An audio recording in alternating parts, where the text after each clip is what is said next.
మత్తయి సువార్త 19వ అధ్యాయము 16వ వచనం నుండి 22వ వచనం వరకు.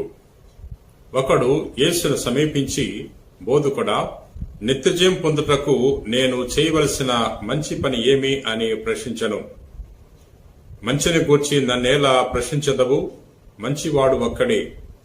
నిత్యజీవము పొందగోరనుచు దైవాజ్ఞలను ఆచరింపుము అని యేసు సమాధానమిచ్చెను. ఆ దైవాజ్ఞలు ఏవి అని అతడు తిరిగి ప్రశ్నించెను.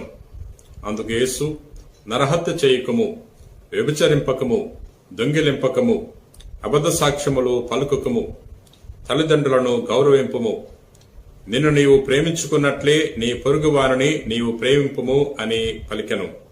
అంతటా అతడు యేసుతో, ఇవన్నీ ఆచరించుండిని, ఇంకను నాకు లోటు ఏమి అని అడిగాను.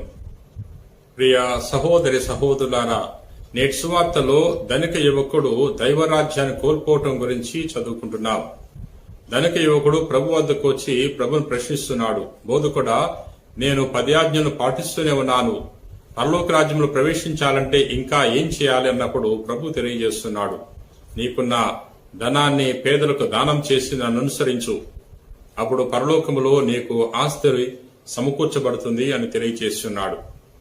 ఎప్పుడైతే ధనిక యువకుడు ఈ మాటలు విన్నాడో అప్పుడు నిరాశతో ప్రభు చెంత నుండి వెళ్లిపోతున్నాడు. ప్రియ సహోదరి సహోదరులారా, ఈ యువకునికి పరలోక రాజ్యంలో ప్రవేశించాలని ఆశ ఉంది, కానీ ధనాన్ని త్యాగం చేయలేకపోతున్నాడు. ధనము దయచేసిన వాడు దేవుడే అని తెలుసుకోలేకపోతున్నాడు. ప్రియ సహోదరి సహోదరులారా, అందుకనే ప్రభు తెలియజేస్తున్నాడు, ధనవంతుడు పరలోక రాజ్యంలో ప్రవేశించుట కంటే ఒంటే సూది బెచ్చములో దూరిపోవట సులభతరము అని పలికాడు. అంటే ధనవంతుడు ధనాన్ని వదిలిపెడితేనే పరలోక రాజ్యంలో ప్రవేశించగలడు, కానీ ధనవంతుడు ఎక్కువ శాతము ధనం మీదే ఆధారపడి జీవిస్తూ ఉంటాడు. దేవుని మీద ఆధారపడటానికి ఎక్కువ మొగ్గు చూపించడు. ప్రియ సహోదరి సహోదరులారా, కానీ మన జీవితంలో దేవునికి ఎక్కువ ప్రాధాన్యతనివ్వాలి. ఎందుకంటే మనకి సమస్తాన్ని దయచేసిన వాడు దేవుడే.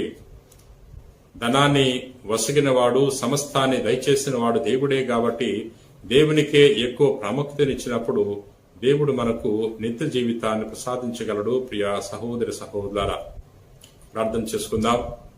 ప్రేమ కలిగిన ప్రభువా, దయగిన సర్వేశ్వర ప్రభువా, మా జీవితంలో మేము ఎల్లవేళలా నీకు విశ్వాసపాత్రమైన జీవితాన్ని జీవించే వాక్యాన్ని దయచేయండి.